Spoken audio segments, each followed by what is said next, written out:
Assalamualaikum para pecinta sejarah. Hari ini saya mau menjelaskan soal penerjemahan dalam peradaban Islam. Setiap peradaban yang berbasis agama dengan jangkauan yang meluas selalu memerlukan dua hal, yaitu ilmu untuk memahami agama dan ilmu untuk menopang peradaban. Ilmu untuk memahami agama dijelaskan lain waktu saja.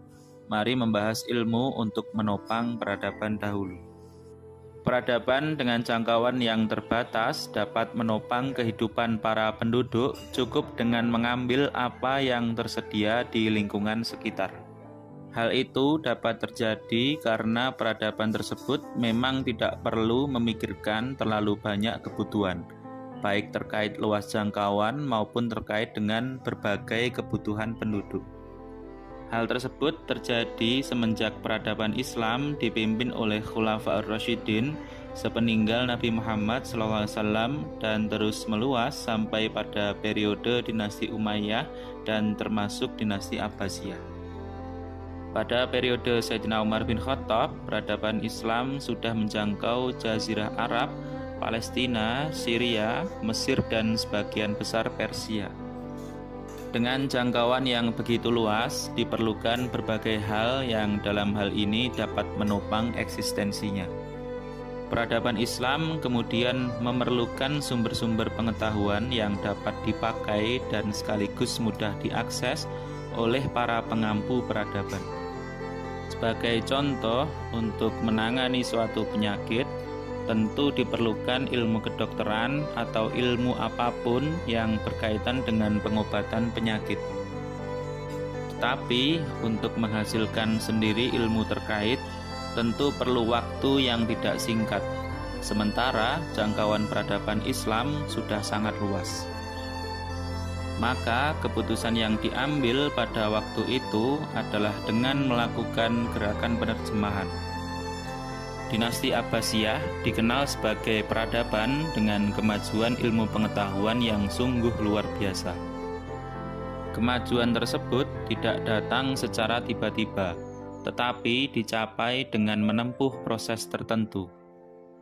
Salah satu proses yang ditempuh oleh dinasti Abbasiyah adalah dengan melakukan gerakan penerjemahan yang dikerjakan secara masif.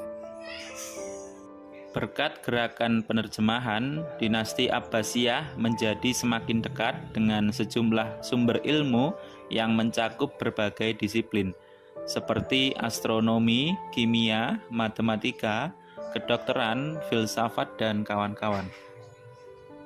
Berbagai disiplin ilmu yang diterjemahkan tersebut tentu kemudian bermanfaat untuk menopang apa yang sedang dikerjakan oleh dinasti Abbasiyah, yaitu membangun peradaban. Sebetulnya, gerakan penerjemahan sudah dikerjakan sejak periode dinasti Umayyah. Di dalam peradaban Islam, tidak selalu pergantian pemerintahan membuat orang-orang yang menekuni berbagai bidang, termasuk ilmu, juga turut hilang dari peradaban.